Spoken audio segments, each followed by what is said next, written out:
craignez Dieu et donnez-lui gloire, car l'heure du jugement est venue. L'heure est venue d'adorer celui qui a fait le ciel, la terre et la mer et les sources d'eau. La Bible nous recommande de garder ses commandements et de suivre l'agneau partout où il va. Ainsi, le petit troupeau est un ministère qui souhaite, à travers l'étude de la parole de Dieu, faire connaître la lumière du monde, Jésus-Christ le juste.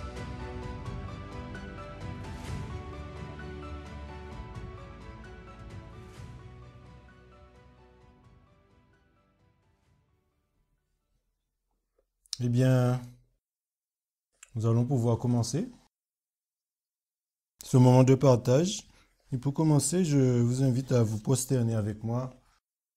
Que Dieu puisse nous guider durant ce moment de partage.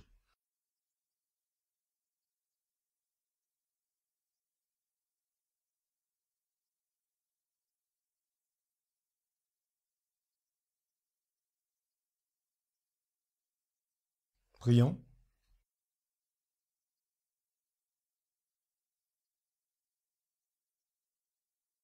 Père éternel, notre Dieu, nous te disons merci infiniment une nouvelle fois pour ce jour béni de sabbat.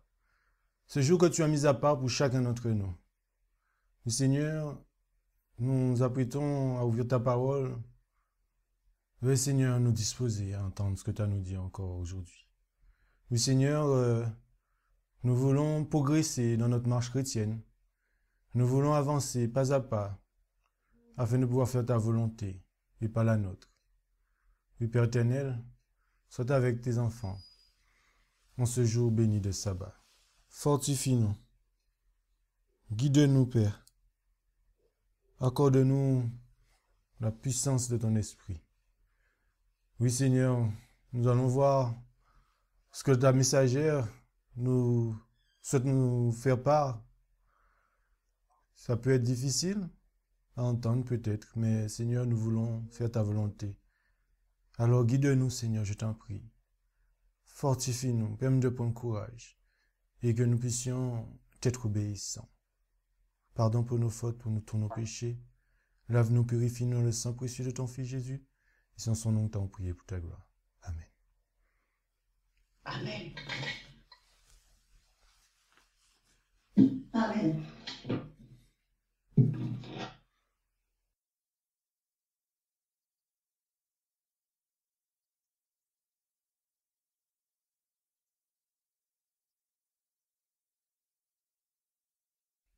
Nous allons poursuivre cette série concernant le travail missionnaire médical.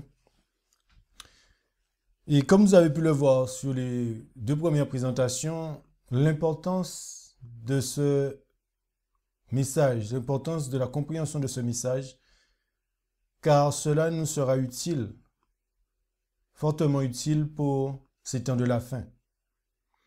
Et donc le Seigneur nous donne des pistes, le Seigneur nous montre le chemin à suivre pour pouvoir terminer l'œuvre. Et c'est ce que nous allons voir en ce matin. Le plan d'action pour achever le travail. Donc nous allons progresser dans la compréhension de ce que Dieu nous demande concernant le travail missionnaire médical. Et Dieu attend qu'elle soit reprise. Ce premier point que nous allons aborder, c'est que Dieu attend qu'elle soit reprise. Dans le livre Medical Ministry, page 304, paragraphe 4, il nous est dit, il n'y a pas de changement dans les messages que Dieu a envoyés dans le passé. L'œuvre dans les villes est l'œuvre essentielle pour ce temps. Lorsque les villes seront travaillées comme Dieu le veut, il en résultera la mise en œuvre d'un mouvement puissant tel que nous n'en avons pas encore connu, les amis. Vous avez vu, lorsque les villes seront travaillées comme qui? Comme Dieu le veut. Ça veut dire quoi comme Dieu le veut? comme on a pu le voir dans le sanctuaire à l'instant, c'est que lorsque on veut faire quelque chose, le Seigneur nous a donné sa parole comme instruction. Parce que si on fait les choses comme on le souhaite, ça sera mal fait. Mais par contre, si on fait les choses comme Dieu le veut, les choses vont bien se faire. Elle poursuit en disant, chaque véritable réforme a sa place dans l'œuvre du message du troisième ange. Chaque véritable réforme, les amis, a sa place dans l'œuvre du message des trois anges. La réforme de la tempérance exige tout particulièrement notre attention et notre soutien. Tout particulièrement notre attention et notre soutien. Donc, chaque réforme, véritable réforme, a sa place dans l'œuvre du message des trois anges. Et cela, comme on a pu le lire, exige tout particulièrement notre attention et notre soutien. Et dans l'attente de sa prochaine apparition, il y a un sujet, comme vous le savez, concernant le sabbat. Dans Testimonies, volume 1, à page 489, la messagère du Seigneur nous dit, « Les gardiens qui attendent l'apparition prochaine de leur Sauveur devraient être les derniers à manifester un manque d'intérêt pour cette grande œuvre de réforme sanitaire. Les hommes et les femmes doivent être instruits et les ministres et les gens doivent sentir que le fardeau de l'œuvre repose sur eux pour agiter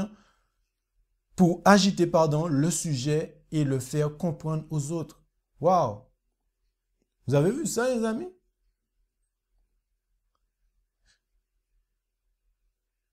Les gens doivent sentir que le fardeau de l'œuvre repose sur eux pour agiter le sujet et le faire comprendre aux autres. On devrait avoir cet intérêt de manifester cette œuvre que Dieu souhaite pour nous concernant la réforme sanitaire. Et elle dit ensuite que les hommes et les femmes doivent être instruits. Chers amis, c'est notre devoir de s'instruire pour instruire. Vous avez vu ça? Et on doit sentir ce fardeau de l'œuvre. Oui, c'est bien la prophétie. Oui, c'est bien la doctrine. Mais cette partie aussi, elle est hyper importante. Et ce travail, malheureusement, a longtemps été négligé, les amis. Et là, ce que nous voyons ce matin est un dernier appel. Dans Testimonies, volume 8, page 70-71, la messagère du Seigneur encore nous dit, « Le Seigneur a souligné à maintes reprises le travail que l'église de Battle Creek et celle de toute l'Amérique doivent accomplir. Elles doivent atteindre un niveau de progrès spirituel bien plus élevé que celui qu'elles ont encore atteint. Ils doivent sortir du sommeil et aller hors du camp, travailler pour les âmes qui sont prêts à périr. Les missionnaires médicaux accomplissent le travail longtemps négligé que Dieu a confié à son Église. Chers amis, qui est-ce qui accomplit le travail longtemps négligé? Les missionnaires médicaux. Et cet appel est de sortir de notre sommeil et aller hors du camp pour travailler pour les âmes qui sont prêts à périr, les amis.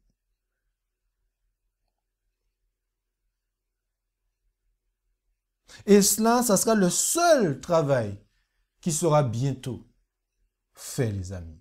Le seul travail qui sera bientôt fait. Dans Conseil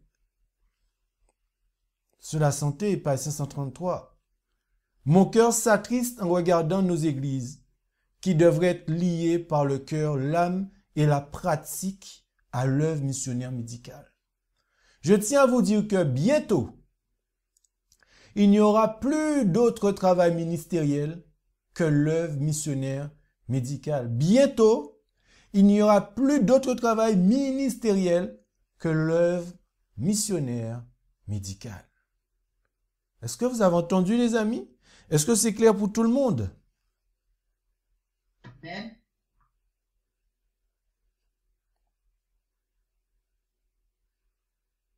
Et c'est la question que nous pourrions nous poser. Pourquoi est-elle encore à l'état infantile? Pourquoi? Voici la réponse. Le travail missionnaire médical n'en est qu'à ses débuts. Peu de gens connaissent la signification d'un véritable travail médical missionnaire. Pourquoi? Parce que le plan d'action du Sauveur n'a pas été suivi. L'argent de Dieu a été mal utilisé. Je reprends. Le travail missionnaire médical n'en est qu'à ses débuts. Peu de gens connaissent la signification d'un véritable travail médical missionnaire. Pourquoi? Parce que le plan d'action du Sauveur n'a pas été suivi. L'argent de Dieu a été mal utilisé. Qu'est-ce que sœur Roselène nous disait ce matin? Comment l'argent de Dieu est utilisé, les amis? Et pourquoi? Et on voit que cet argent est mal utilisé. Donc, si elle est mal utilisée, c'est qu'il y a une bonne manière de l'utiliser. Et c'est à travers ce plan d'action que Dieu a mis pour nous à disposition pour terminer cette œuvre. Vos offrandes, vos dîmes, vous savez que les missionnaires, on doit la dîme. L'esprit de prophétie nous le dit. Ceux qui travaillent dans ce principe que Dieu demande pour ce temps de la fin, travail missionnaire médical, on doit cette dîme. Et les offrandes sont là aussi pour aider ces missionnaires à aller de l'avant et à pouvoir aider ceux qui sont dans le besoin et les parler du Sauveur.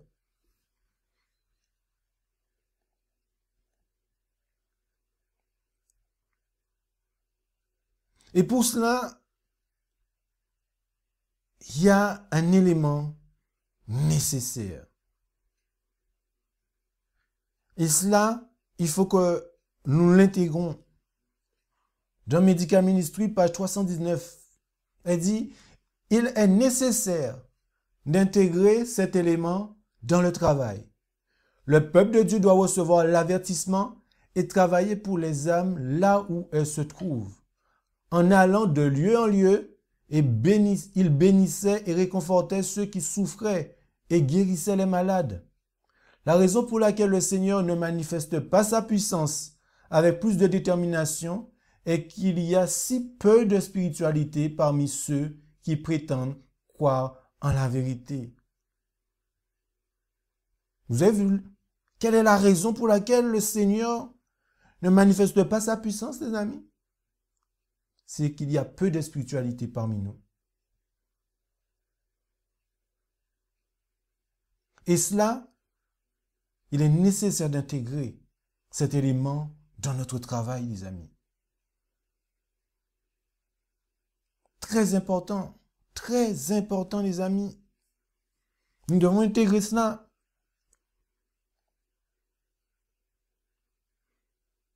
Et Dieu nous appelle à cette œuvre à accomplir. Dieu nous appelle à cette œuvre à accomplir. Testimonies volume 1, page 261. On m'a montré le peuple de Dieu attendant un changement, une force irrésistible qui s'empare de lui.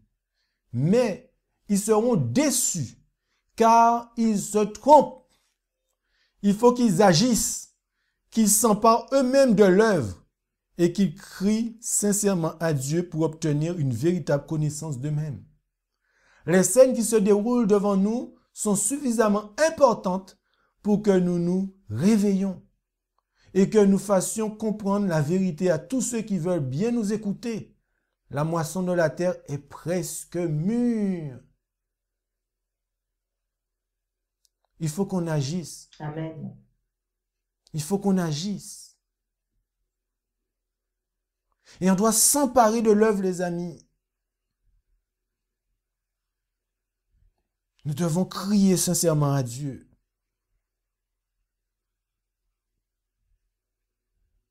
Pour nous connaître nous-mêmes.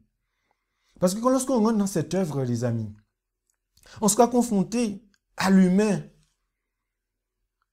Et donc, on doit crier à Dieu, que Dieu puisse nous révéler tous nos défauts et traits de caractère.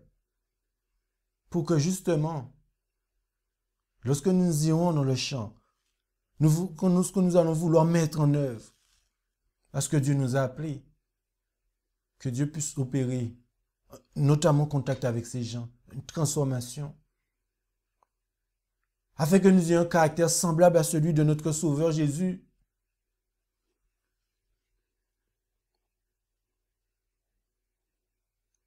Et Dieu nous appelle, les amis, à remplir la commission. Dieu nous appelle. Je reviendrai le 25 mai 1897. Pourquoi n'a-t-on pas compris à partir de la parole de Dieu que le travail effectué dans le cadre de la médecine missionnaire est l'accomplissement de l'Écriture? Vous avez entendu ça, les amis? Le travail effectué dans le cadre de la médecine missionnaire est l'accomplissement de l'Écriture. Le serviteur vint donc expliquer ces choses à son maître. Le maître de la maison, irrité, dit à son serviteur, « Va promptement dans les rues et les chemins de la ville, et ramène ici les pauvres, les estropiés, les boiteux et les aveugles. » Le serviteur dit, « Seigneur, il a été fait comme tu l'as ordonné. Il y a encore de la place. » Le Seigneur dit au serviteur, « Va dans les chemins et les haies, et force-les à entrer afin que ma maison soit remplie. » C'est un travail que les églises de toutes les localités, au nord et au sud, à l'est et à l'ouest devraient accomplir. Les églises ont eu l'occasion de répondre à cette tâche. Pourquoi ne l'ont-elles pas fait? Quelqu'un doit remplir la mission.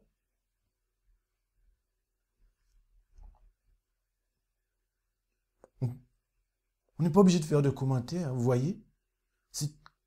C'est clair. Est-ce qu'on se trompe de chemin? Comme je le disais, je répète depuis quelque temps, la doctrine, la prophétie, tout cela, c'est bien, c'est vraiment bien. Mais dans le concret, c'est comment? Dans le concret, c'est comment?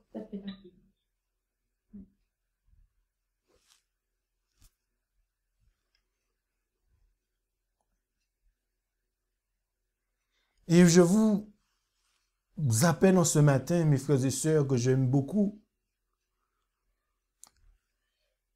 et de vous dire que le moment est venu de le faire. Vous voyez toute l'actualité, tout ce qui s'entraîne, toute cette agitation qu'on retrouve dans les premiers écrits. Lorsque vous verrez ces agitations, des bruits de guerre, tout cela, ça veut dire que notre Sauveur est à la porte. Et c'est pourquoi ce matin, je vous le dis, le moment est venu de le faire. De faire quoi, les amis? Testimonie volume 7, page 62. Nous sommes arrivés à un moment où je précise, chaque membre de l'Église devrait s'engager dans le travail missionnaire médical. Combien de personnes, les amis? Qui devrait s'engager? Les pasteurs, les évangélistes? Qui? Chaque membre. Chaque membre. Chaque membre, les amis. Chaque membre. Je le répète parce que j'ai déjà entendu par le passé, oui, mais j'ai pas le don de ceci, j'ai pas le don de... Là, c'est même pas question de don, là. Là, c'est chaque membre de l'Église devrait s'engager dans le travail missionnaire médical. Le monde est une maison de Lazare remplie de victimes de maladies physiques et spirituelles. Les membres de l'Église ont besoin d'un réveil afin qu'ils puissent réaliser leur responsabilité de transmettre ces vérités. C'est ma responsabilité en tant que frère en ce matin de vous faire part de cela. Et oui. Et les amis, je vous assure, c'est une bonne chose. Et vous allez aimer ça. Parce que ça nous met en contact avec les gens. Et ça nous donne l'opportunité de parler de Jésus à ces personnes, les amis. Gloire à Dieu.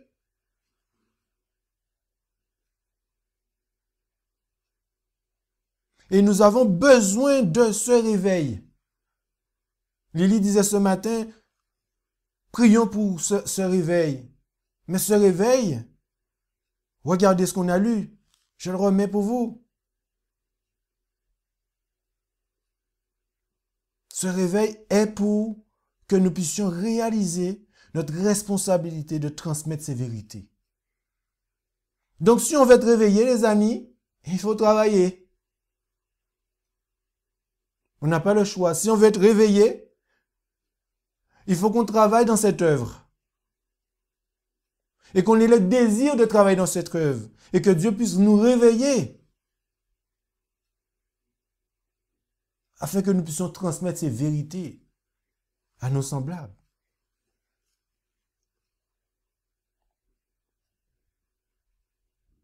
Et je vous assure en ce matin, avec nous, sans nous, cela se fera.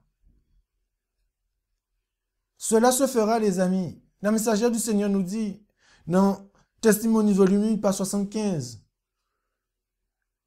nous devrions nous sentir profondément concernés par ces choses, car elles sont vraies. Nous devrions avoir une haute idée de la vérité et de la valeur des âmes. Est-ce que nous avons compris? Est-ce que nous comprenons cette valeur? Le temps est compté. Il y a un grand travail à faire. Si vous ne vous intéressez pas au travail en cours, si vous n'encouragez pas le travail médical missionnaire dans les églises, il se fera sans votre consentement, car c'est l'œuvre de Dieu et elle doit être accomplie. Mes frères et sœurs, prenez position du côté du Seigneur et soyez des collaborateurs sérieux, actifs et courageux du Christ, travaillant avec lui à chercher et à sauver les perdus. Amen. Amen. Nous devrions nous sentir profondément concernés. Pourquoi je parle de ça? Et là, je crois que je suis parti pour au moins 47 séries. Il y a tellement de choses à dire sur ce sujet, parce que ce sujet est cette œuvre qui va nous permettre de terminer l'œuvre. Et on voit que c'est sur la fin. J'ai des frissons là. On est dans le money time. C'est là, c'est devant nous. Nous ne devons pas faire comme celui qui criait que Jérusalem allait être détruit et que nous mourions à l'intérieur. Non! Dieu nous a montré le chemin, l'œuvre à accomplir. Chers amis, prenons ça au sérieux vraiment. Parce que si on ne s'intéresse pas au travail en cours, elle l'a dit, et si on n'encourage pas le travail médical missionnaire dans les églises, elle se fera sans notre consentement. Car c'est l'œuvre de Dieu et elle doit s'accomplir.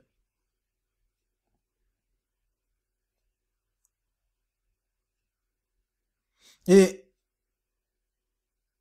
dans ce que Dieu nous appelle aussi à mettre en place des sanatoriums. Et si nous faisons cela, Dieu va renforcer l'œuvre. Dieu va susciter des personnes pour pouvoir amener à bien cette œuvre. Dans Counsel on Hill, page 226-227, ainsi parle le Seigneur. Les bâtiments ne donneront du caractère à mon œuvre que si ceux qui les dirigent suivent mes instructions en ce qui concerne l'établissement des institutions. Si ceux qui ont géré et soutenu l'œuvre dans le passé avaient toujours été guidés par des principes purs et désintéressés, il n'y aurait jamais eu de rassemblement égoïste d'une grande partie des mêmes moyens en un ou deux endroits.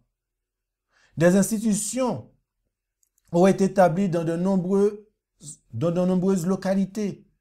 Les graines de la vérité, semées dans beaucoup plus de champs, auraient germé et porté des fruits à ma gloire. Les endroits qui ont été négligés doivent maintenant recevoir l'attention. Mais poursuit en disant, mon peuple doit faire un travail, comment? Un travail vif et rapide. Vif et rapide. Ceux qui, dans la pureté de leur intention, se consacrent entièrement à moi, comme corps, âme et esprit, travailleront à ma manière et en mon nom. Chacun se tiendra debout dans son lot, se tournant vers moi, son guide et son conseiller. J'instruirai les ignorants et joindrai d'un baume céleste les yeux de beaucoup de ceux qui sont maintenant dans les ténèbres spirituelles. Dieu instruira les amis, les ignorants. Je susciterai des agents qui porteront ma volonté pour préparer un peuple à se tenir devant moi au temps de la fin. Dieu va susciter. Dans de nombreux endroits qui, avant cela, auraient dû être pourvus de sanatoriums et d'écoles, j'établirai mes institutions et ces institutions deviendront des centres éducatifs pour la formation des travailleurs. Waouh! Vous avez vu ça? Quel est le plan que Dieu a pour nous, les amis, ce matin? C'est merveilleux. Notre Dieu prend soin de nous. Il a tout pourvu pour nous. Est-ce que nous voulons, par contre, prendre part à ce qu'il a mis à disposition pour nous? Parce que pour cet avènement de notre Sauveur, pour que nous puissions aller dans son royaume, pour qu'il puisse nous prendre avec lui sous les lieux des cieux, il y a une condition, les amis. C'est que nous ayons un caractère semblable à celui de son Fils. Donc cela veut dire que nous avons un caractère à former. Nous avons un caractère à former. Et comme nous le savons, Jésus, notre Sauveur, a été tenté dans le désert, et notamment concernant l'alimentation. Et l'alimentation fait partie de ce processus de transformation de caractère. Et comme vous le savez, la messagère du Seigneur aussi en parle. Elle dit dans Counsel on Food, page 34, que personne ne pense, que personne, les amis, que personne ne pense qu'il peut faire ce qu'il veut en matière d'alimentation. Mais nous devons tous, ceux qui sont à table avec vous, montrer que vous suivez des principes en matière d'alimentation. Nous devons le faire. Que personne ne pense qu'il peut faire ce qu'il veut en matière d'alimentation. Mais devant tous ceux qui sont à table avec vous, montrez que vous suivez des principes en matière d'alimentation, comme en toute chose, afin que la gloire de Dieu soit révélée. Vous ne pouvez pas vous permettre de faire autrement, car vous avez un caractère à former pour la vie immortelle future. On ne peut pas faire ce qu'on veut. Pourquoi on ne peut pas faire ce qu'on veut? Parce qu'on a un caractère à former. Et qui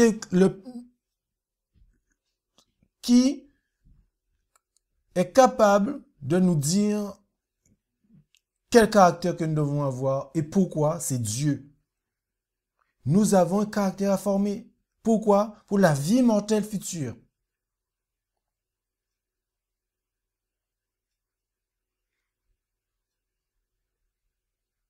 Elle dit ensuite, l'ange dit, abstenez-vous des convoitises charnelles qui font la guerre à l'âme.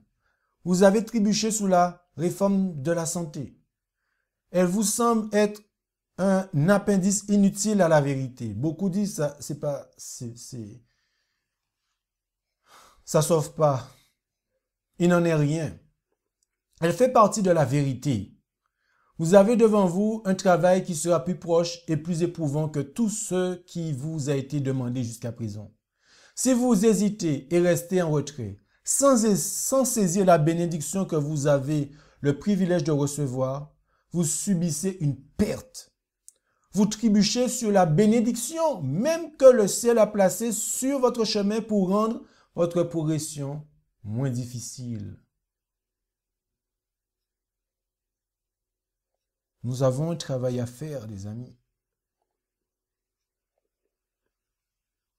Parce que si nous obéissons pas à Dieu, nous transgressons la parole de Dieu.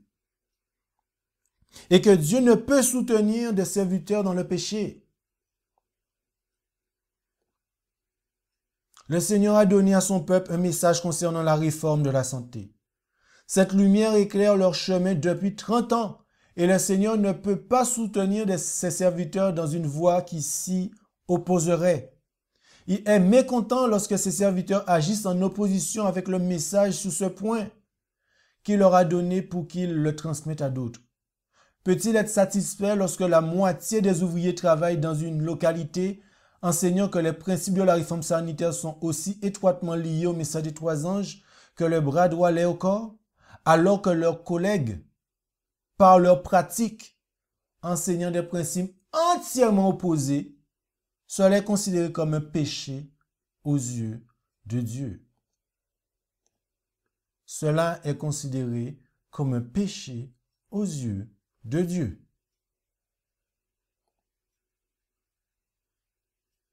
Et cela nous rend inaptes à accomplir le travail. Le mauvais usage de nos forces physiques raccourcit la période pendant laquelle notre vie peut être utilisée pour la gloire de Dieu. Et il nous rend inaptes à accomplir le travail que Dieu nous a donné à faire. Vous avez vu ça? En voulant faire ce qu'on veut, manger comme on le souhaite, nous rend inaptes à accomplir le travail que Dieu nous a demandé à faire.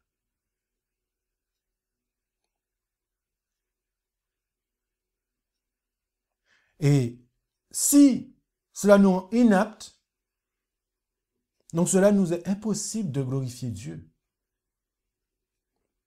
Parce qu'il y a une portion disant, il n'est pas possible de glorifier Dieu en vivant en violation des lois de la vie.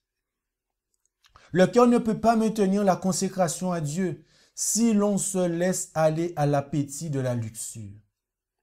On doit maîtriser notre appétit. Nous n'avons pas le choix que d'obtenir la victoire sur l'appétit. Parce que Jésus, qui est Jésus, le Fils de Dieu, a été tenté sur cela. À plus forte raison, nous.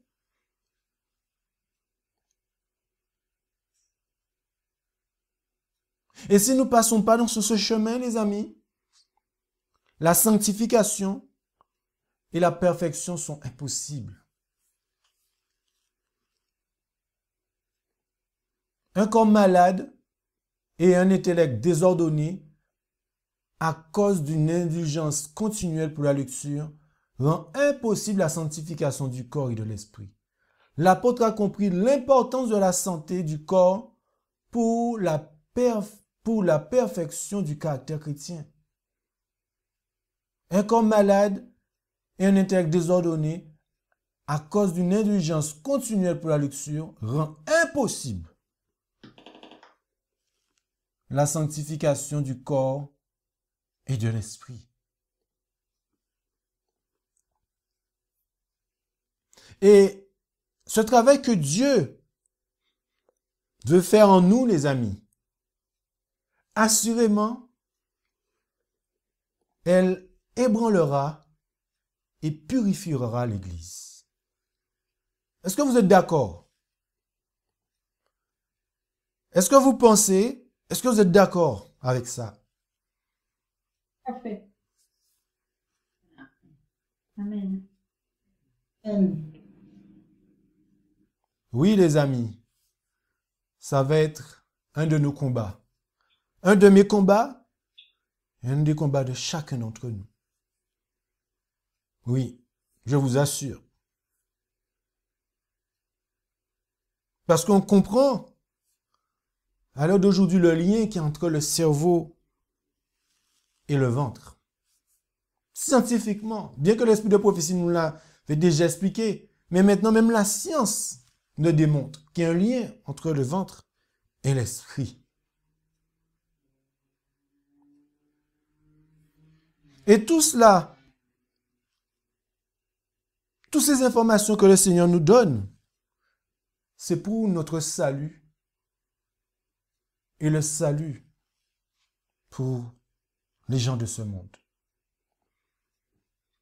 La lumière que Dieu a donnée sur la santé est pour notre salut et le salut du monde. Les hommes et les femmes doivent être informés sur l'habitation humaine aménagée par notre Créateur pour être sa demeure et dont il veut que nous soyons les intendants fidèles.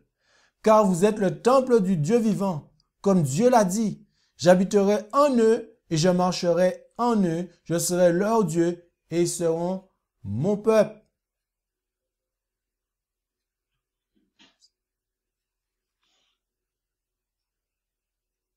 C'est la volonté de Dieu, les amis. C'est la volonté de Dieu que son peuple comprenne cela. Que son peuple réalise cela. Que c'est pour notre salut.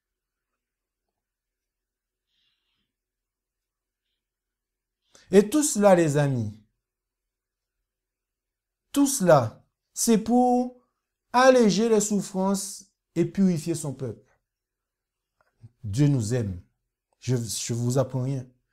Mais tout cela, c'est pour alléger les souffrances et purifier son peuple. L'amour que Dieu a envers nous, les amis. Pour alléger son peuple. Et pour alléger les souffrances de son peuple. Nous avons reçu la mission de faire avancer la réforme de la santé. Le Seigneur veut que son peuple soit en harmonie les uns avec les autres. Comme vous devez le voir, nous ne quitterons pas la position dans laquelle, au cours des 35 dernières années, le Seigneur nous a demandé de nous tenir. Prenez garde à la manière dont vous vous opposez à l'œuvre de la réforme de la santé. Elle ira de l'avant, car c'est le moyen qu'utilise le Seigneur pour atténuer les souffrances de notre monde et pour purifier son peuple. Nous avons reçu, les amis, comme vous et moi, la mission de faire avancer la réforme sanitaire. Nous avons reçu cette mission. Vous voulez le voir. De l'autre côté, c'est de la raillerie. C'est pas utile. Ça sauve pas. C'est pas salutaire, etc., etc., etc. Mais en tout cas, la messagère du Seigneur nous dit que nous avons reçu cette mission de faire avancer la réforme sanitaire.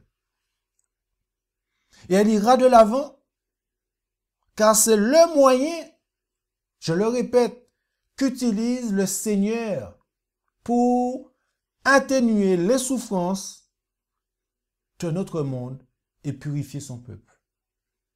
C'est clair. Dans Testimonie volume 9, page 112-113, le travail de réforme de la santé est un moyen pour le Seigneur d'alléger les souffrances de notre monde et de purifier son Église. Enseigner aux gens qu'ils peuvent agir comme une main secourable de Dieu en coopérant avec le maître ouvrier pour restaurer la santé physique et spirituelle. Je vous invite à dire et enseigner aux gens que la réforme sanitaire est un moyen que Dieu nous donne pour alléger les souffrances. Les gens, est-ce qu'ils souffrent, les amis? Est-ce qu'il y a la souffrance dans ce monde? Vous le voyez. On n'est pas obligé de nous faire un dessin. Il y a de la souffrance. Et Dieu nous donne le moyen d'alléger cette souffrance et pour nous purifier.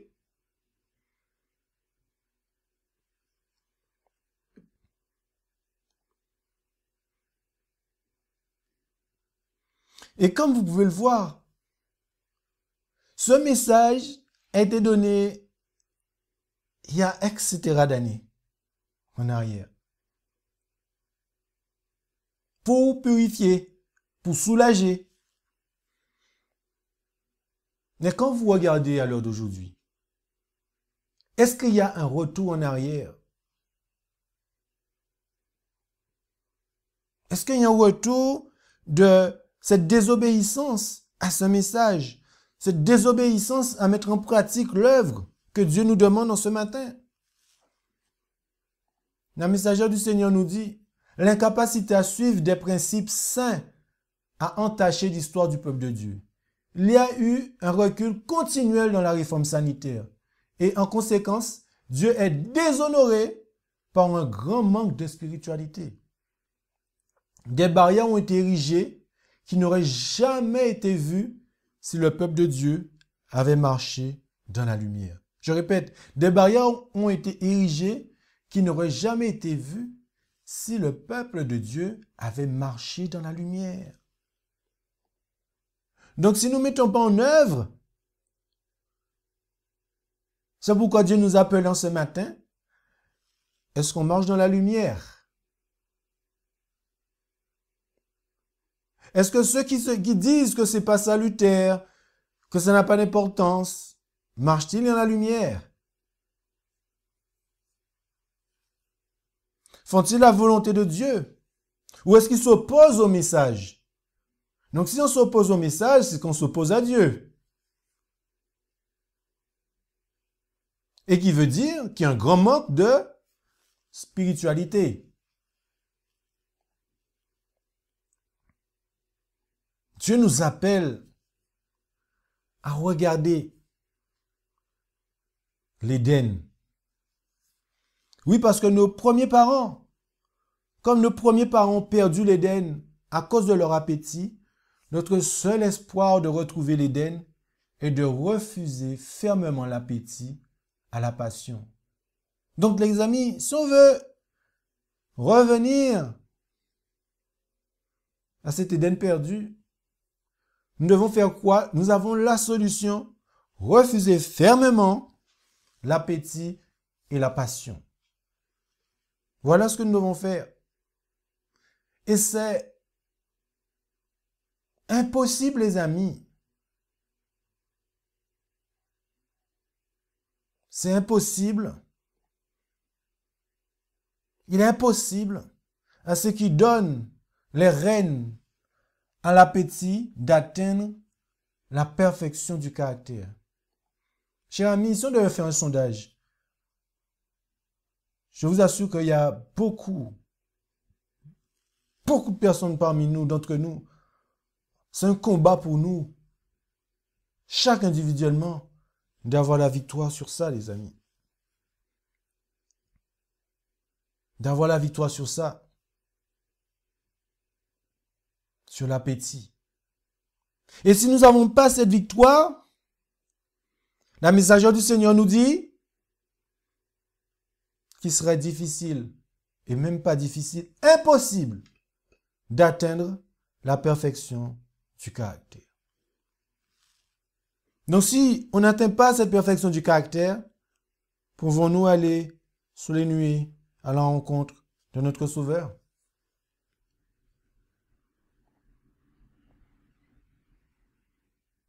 Tout cela, les amis, c'est pour nous équiper pour la translation. C'est pour nous équiper à monter sur les nuées à la rencontre de notre Seigneur. Pour être en mesure d'être translaté, le peuple de Dieu doit se connaître lui-même. Il doit comprendre sa propre structure physique afin de pouvoir s'exclamer avec le psalmiste « Je te louerai car je suis merveilleusement fait ». Il doit toujours avoir l'appétit soumis aux organes moraux et intellectuels. L'appétit doit toujours être soumis aux organes moraux et intellectuels. Le corps doit être au service de l'esprit et non l'esprit au service du corps. Je reprends. Le corps doit être au service de l'esprit et non l'esprit au service du corps. La maîtrise, ce lobe frontal, c'est pas notre ventre qui doit nous dominer. C'est l'esprit qui doit avoir la domination sur notre ventre. C'est pas notre ventre qui nous dicte les choses. Non. C'est le contraire, les amis. Et cela, nous devons prier, demander à Dieu de nous permettre absolument d'avoir cette victoire, sans quoi nous ne pouvons pas atteindre cette perfection. Et ce serait difficile après de marcher dans l'œuvre, bien en expliquant aux gens que vous-même vous êtes dans ce combat autant qu'eux. Et que si on prie ensemble, on s'encourage, on se fortifie, on peut avoir la victoire avec Jésus-Christ.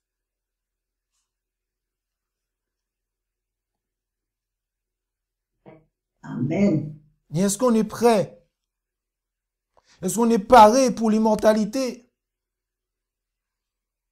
Est-ce qu'on est prêt à l'heure d'aujourd'hui où nous sommes en train de parler, les amis? Les hommes peuvent donc rendre leur corps impur en s'adonnant au péché. S'ils sont impurs, ils ne sont pas aptes à être des adorateurs spirituels et ne sont pas dignes du ciel. Si l'homme veut bien chérir la lumière que Dieu, dans sa miséricorde, lui a donnée sous la réforme de la santé, il peut être sanctifié par la vérité et préparé pour l'immortalité. Nous devons chérir la lumière que Dieu nous a donnée. Dans sa miséricorde, il nous a donné cette réforme sanitaire. Et si nous lui obéissons, il nous sanctifie par la vérité et il nous prépare pour l'immortalité.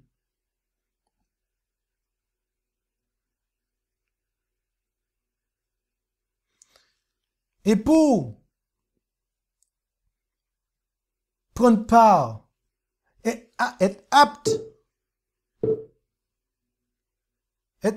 à s'engager dans le grand cri, il faut ce nettoyage. Il faut cette purification.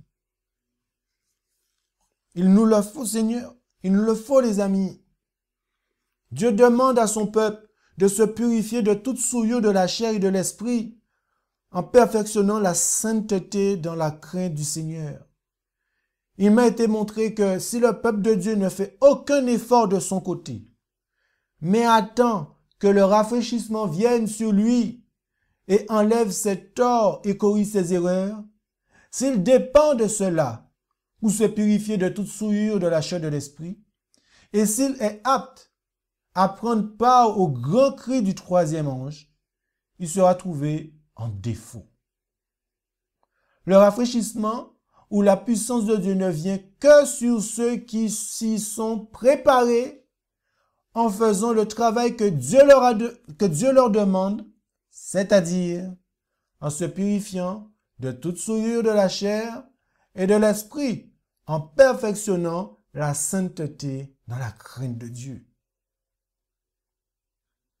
C'est la seule manière, mes chers frères et sœurs, mes amis, que nous pouvons recevoir l'appui de l'arrière-saison.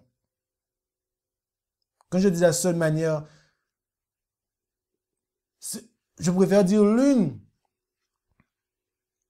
l'un des points très important pour pouvoir recevoir cette pluie. C'est en se purifiant de toute souillure de la chair et de l'esprit. En mettant en pratique cette réforme sanitaire. Et en la partageant, et en allant vers ces personnes qui sont dans le besoin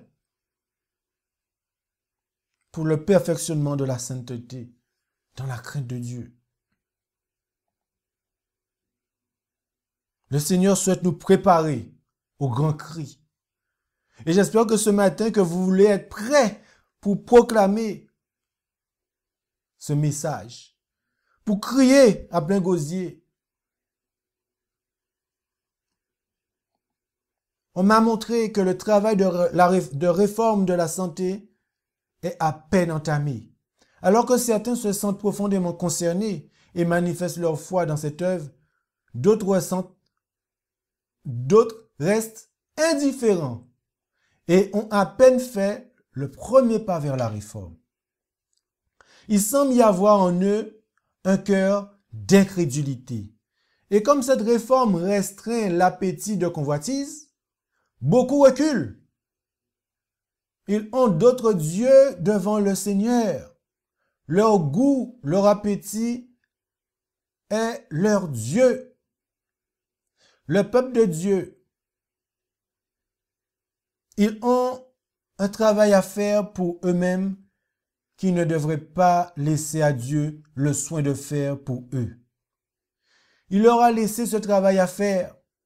C'est un travail individuel. L'un ne peut pas le faire pour l'autre. Quel Dieu servons-nous? Est-ce que c'est le Dieu de notre ventre? On voit que c'est un travail individuel. Personne ne peut le faire à notre place.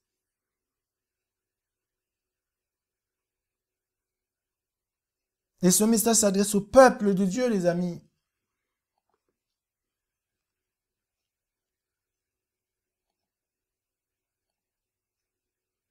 Ça s'adresse au peuple de Dieu.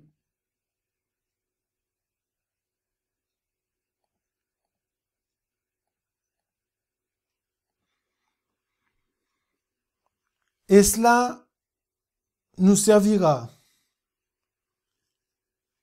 du dernier grand test. Cela nous servira du dernier grand test. Nous sommes dedans.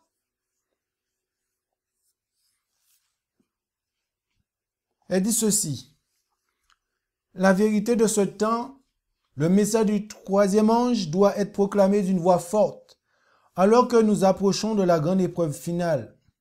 Cette épreuve doit se présenter aux églises en relation avec la vérité, œuvre médicale missionnaire.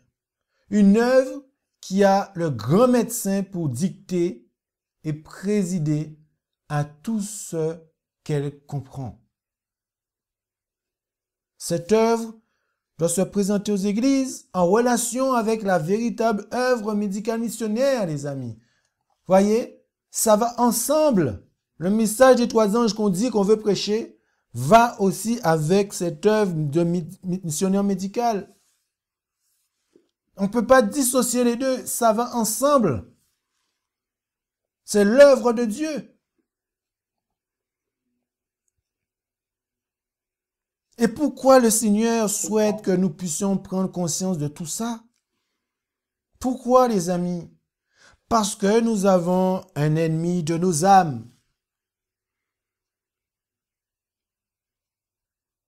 Et l'ennemi de nos âmes va utiliser cette arme fatale de l'appétit notamment pour sa dernière tromperie. Il va aussi mettre cela comme il a tenté notre maître. Il est dessus. Il y a des fast-foods de tous les coins. Il y a toutes sortes de nourriture. On invente même dans des laboratoires de la nourriture, des amis. Il ne faut pas oublier qu'il y aura ce mélange de vrai et de faux utilisé des choses qui sembleraient être vraies, mais qui seront pas du tout vraies, les amis. Vous voyez la montée de l'intelligence artificielle. J'ai vu une vidéo où, sur un réseau social, c'était une intelligence artificielle, une dame. C'était tellement proche, les amis, de la réalité. Donc, qu'est-ce qui se passe avec le wokisme, LGBT, tout ça? Depuis tout petit, on t'habitue ton cerveau, aux petits enfants, à croire que ce qu'ils sont en train de voir est vrai.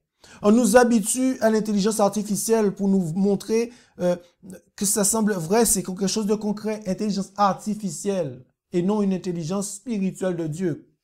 Opposée. Et donc on nous habitue à ce genre de choses.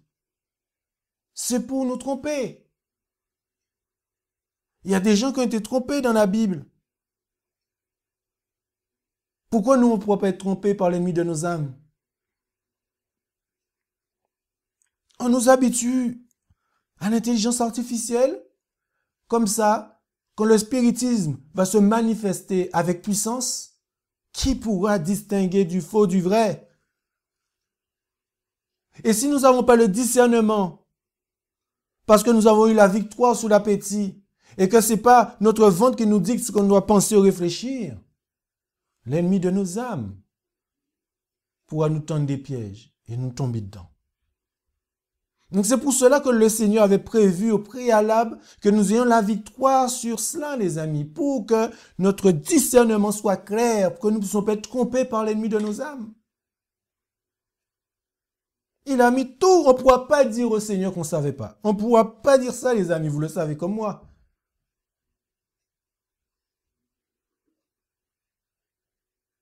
La fin approche et l'œuvre de donner le dernier avertissement au monde s'étend. Il devient plus important pour ceux qui acceptent la vérité présente d'avoir une compréhension claire de la nature et de l'influence des témoignages que Dieu, dans sa providence, a liés avec l'œuvre du message du troisième ange depuis son commencement. Une compréhension claire de la nature et de l'influence des témoignages. Dieu nous a donné cette petite lumière qui nous amène à la grande lumière. Dieu nous a donné l'esprit de prophétie pour que nous ayons ces éléments pour parfaire notre caractère en contact avec notre Sauveur, pour nous éclairer, pour nous montrer le chemin à prendre.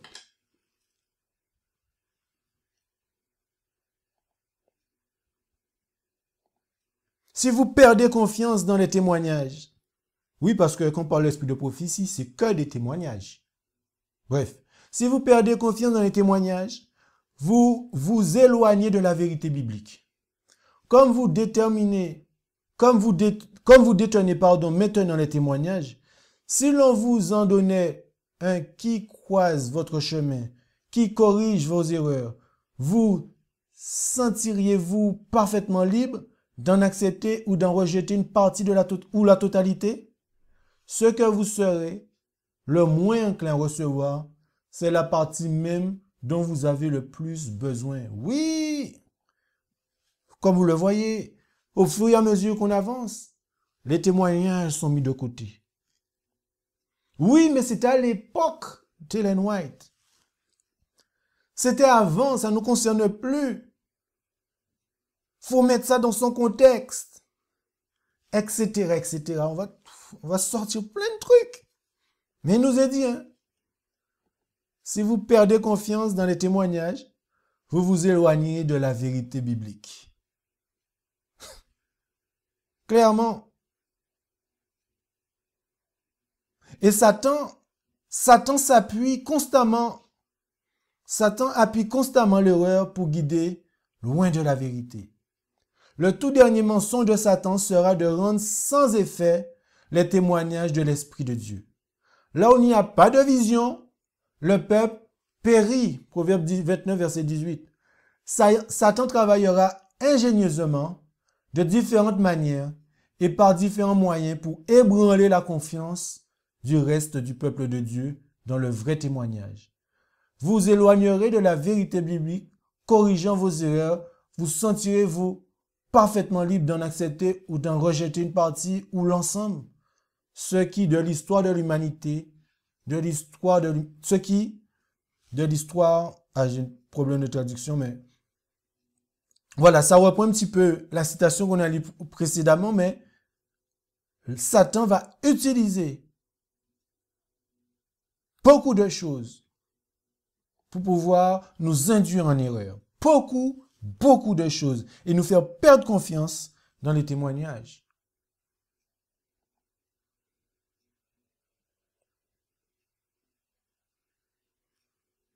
Et cette œuvre que Dieu a mis à notre disposition est ouverte au monde, mais fermée à ceux qui veulent ne pas entrer.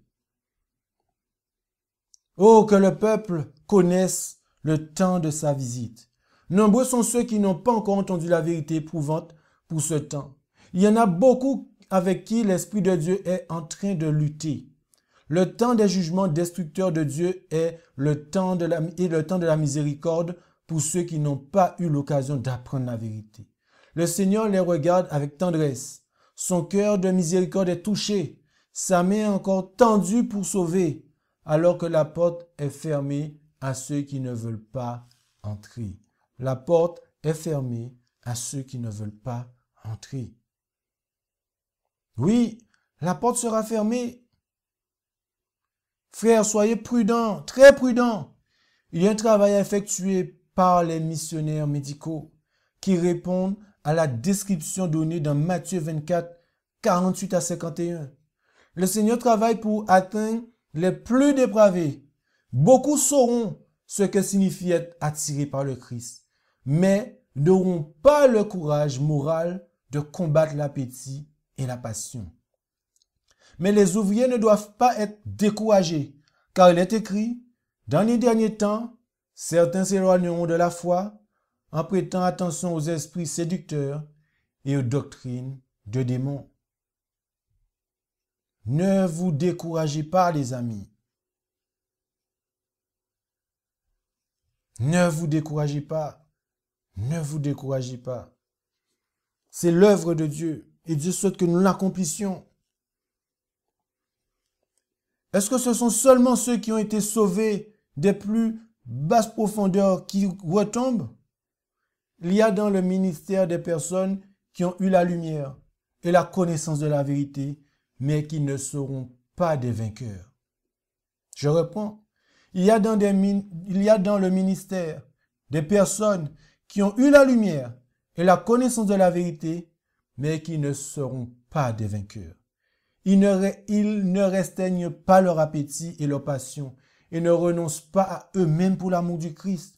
Beaucoup de pauvres, exclus, même des publicains et des pécheurs, saisiront l'espérance qui leur est proposée dans l'Évangile et entreront dans le royaume des cieux avant ceux qui ont eu de grandes opportunités et une grande lumière, mais qui ont marché dans les ténèbres. Au dernier grand jour, beaucoup diront, Seigneur, Seigneur, ouvre-nous. Mais la porte sera fermée et ils frapperont en vain. Beaucoup. C'est dur. C'est dur. Et cela, les amis, cette œuvre que Dieu nous demande en ce matin d'accomplir concernant ce travail missionnaire médical est liée à la loi et au sabbat. Testimony volume 6, page 266.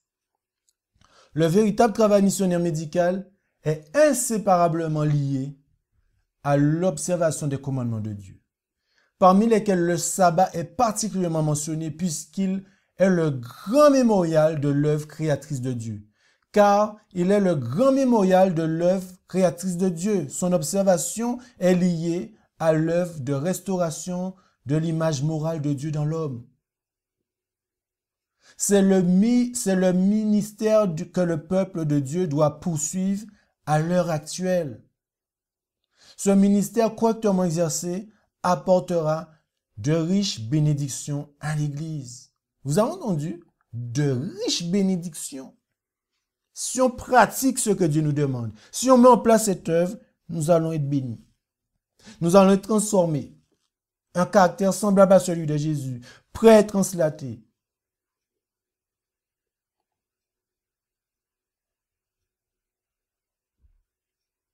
Et cela montrera et sera un signe de ceux qui aiment Dieu et obéissent à sa loi. Ça sera un signe. Vous saurez, vous allez voir ceux qui pratiquent cette œuvre sera un signe. Dans Medical Ministry, page 251, la véritable sympathie entre les hommes et ses semblables doit être le signe qui distingue ceux qui aiment et craignent Dieu de ceux qui ne se soucient pas de sa loi. Quelle grande sympathie le Christ a exprimée en venant dans ce monde pour donner sa vie en sacrifice pour un monde mourant. Sa religion a conduit à l'accomplissement d'un véritable travail missionnaire médical. La religion de Jésus, notre Sauveur qu'on dit qu'on aime, eh bien, conduit à l'accomplissement d'un véritable travail missionnaire médical. Jésus était un missionnaire médical. C'est la première chose qu'il faisait. La parole nous dit dans Isaïe, il est venu guérir ceux qui ont le cœur brisé. Il est venu premièrement guérir. C'est pour cela, comme on a dit, marchons comme il a marché. Si nous marchons comme il a marché, nous sommes dans le vrai. C'est vrai que Jésus a parlé de la prophétie. C'est vrai qu'il a parlé de la doctrine. Mais qu'est-ce qu'il faisait de plus? Qu'est-ce qu'il faisait le plus? Il se souciait des gens. Il répondait à leurs besoins. Et après, il disait, viens sur moi, va et ne pêche plus. Après,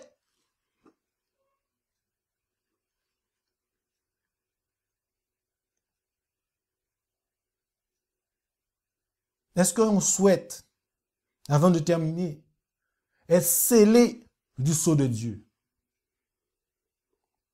Le Seigneur désire, par l'intermédiaire de son peuple, répondre aux accusations de Satan en montrant le résultat de l'obéissance à des principes justes. Oui, il désire que nos institutions de santé soient des témoins de la vérité. Elles doivent donner du caractère à l'œuvre qui doit être accomplie dans ces derniers jours pour restaurer l'homme par une réforme des habitudes, de l'appétit et des passions. Les adventistes du 7e jour doivent être représentés au monde par les principes avancés de la réforme sanitaire que Dieu nous a donnée. Dieu nous appelle à ça.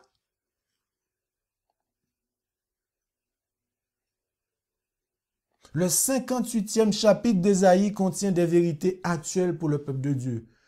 Nous y voyons comment l'œuvre médicale missionnaire et le ministère de l'Évangile doivent être liés lorsque le message est transmis au monde. C'est à ceux qui observent le sabbat du Seigneur qu'incombe la responsabilité d'accomplir une œuvre de miséricorde et de bienveillance. C'est à nous. L'œuvre missionnaire médicale doit être liée au message et marquée du sceau de Dieu. Vous avez entendu ça? L'œuvre missionnaire médicale doit être liée au message et marquée du sceau de Dieu. Chers frères et sœurs, amis visiteurs, ce message est premièrement pour moi, mais j'ai voulu le partager avec vous. Vous qui souhaitez, qui aimez Jésus et qui souhaitez proclamer ce dernier message de miséricorde au monde. Dieu nous a donné l'arme fatale pour terminer cette œuvre, ce travail missionnaire médical. Et ce travail missionnaire médical, les amis, est le plan d'action pour achever l'œuvre.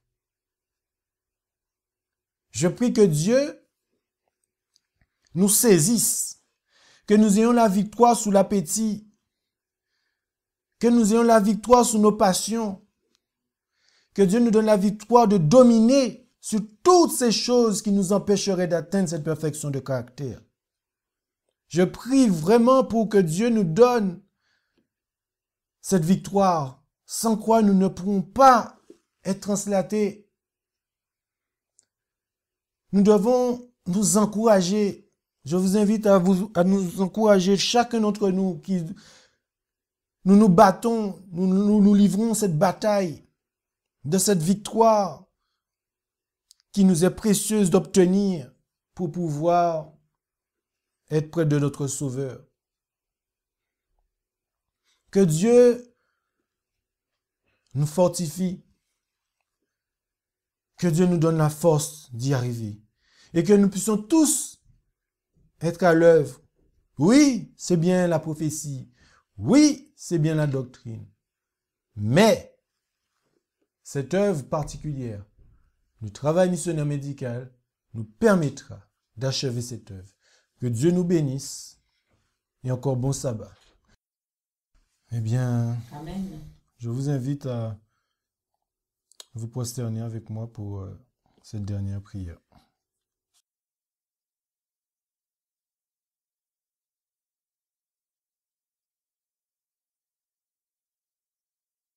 Oui, éternel Père Céleste,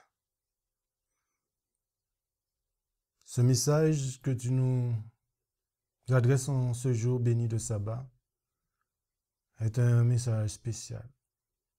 Un message qui nous donne cette opportunité de pouvoir terminer cette œuvre comme tu le recommandes. Seigneur, tu vois nos problèmes, nos difficultés à travers l'appétit et nos passions. Seigneur, et nous avons vu que si nous n'obtenons pas cette victoire, ce serait difficile pour nous d'atteindre cette perfection du caractère. Difficile pour nous de ne pas être trompés par l'ennemi de nos âmes. Mais Père, nous savons qu'avec toi, comme tu as dit dans ta parole, je puis tout par celui qui me fortifie. Seigneur, nous savons que toutes nos ressources se trouvent en toi. Tu nous demandes simplement de nous abandonner entre tes mains, de te laisser pénétrer nos cœurs, chose que nous avons du mal à faire. Oui, Seigneur, nous sommes parfois incrédules. Nous voyons pas comment tu pourrais intervenir. Nous mettons des plans, des actions en place, sans te consulter. Père, pardonne-nous.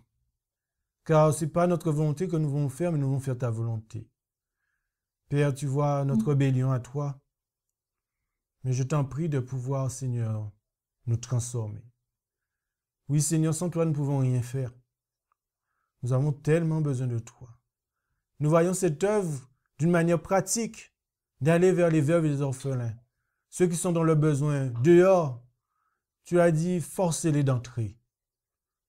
Oui, Seigneur, c'est vrai que on ne nous a pas appris ou éduqués dans ce sens, mais tu nous révèles tout dans ta parole. Et merci pour les témoignages, l'esprit de prophétie, qui nous montre encore une fois, Seigneur, quel chemin entreprendre. Oui, Père éternel, pardonne-nous de notre égoïsme. Oui, Seigneur, nous sommes beaucoup dans notre soi, encore. Mais c'est vrai que nous aimons être ensemble. Mais aide-nous aussi à aller vers les autres ensemble. Permets-nous de mettre en place ces sanatoriums. Permets-nous d'acquérir des connaissances au niveau de la santé pour pouvoir le partager aux autres. Afin que nous puissions être des lumières, des flambeaux, partout ici, sur cette planète, éparpillés. Que les gens puissent te connaître à travers ce bras droit de l'Évangile. Afin que ce message des trois anges puisse être proclamé avec puissance. Donne-nous cette victoire, je t'en prie, Seigneur. Sinon, nous ne pourrons pas avoir l'appui d'arrière-saison. Oui, Père éternel, sois avec nous, je t'en prie. Sois avec tes enfants, chaque parent, chaque maman, chaque papa, chaque mamie, chaque enfant. Montre-nous l'importance de ce que nous avons pu entendre encore. Nous sommes des êtres oublieux. Rappelle-nous, Seigneur, je t'en prie. chaque jour que tu fais la mission que tu as pourvue pour nous ici-bas, afin que tu puisses venir nous chercher très bientôt, Seigneur des cieux. Encore pardon pour tous mes péchés, pour tous nos péchés, Seigneur, de ton peuple. Ô Seigneur, pardonne-nous. Permets-nous de vivre ce réveil. Nous avons ce désir de faire ta volonté. Seigneur, nous voulons être dans cette œuvre du travail missionnaire médical. Tu vois nos cœurs. Peut-être on se dit qu'on est incapable parce qu'on a des problèmes de santé. Mais Seigneur, au contraire, ce qui est en mal, tu peux le tourner en bien. Oui, Seigneur, tu peux nous guérir de tous nos maux. Si nous te faisons confiance, tu nous guériras de tous nos maux. Mais Père éternel, car nous savons que ce n'est pas par nous-mêmes que nous allons faire quoi que ce soit, mais c'est seulement par les mérites de ton Fils bien-aimé, notre Seigneur Jésus-Christ. Nous t'avons prié pour la gloire de ton Saint-Nom. Amen. Amen. Amen. Amen. Amen.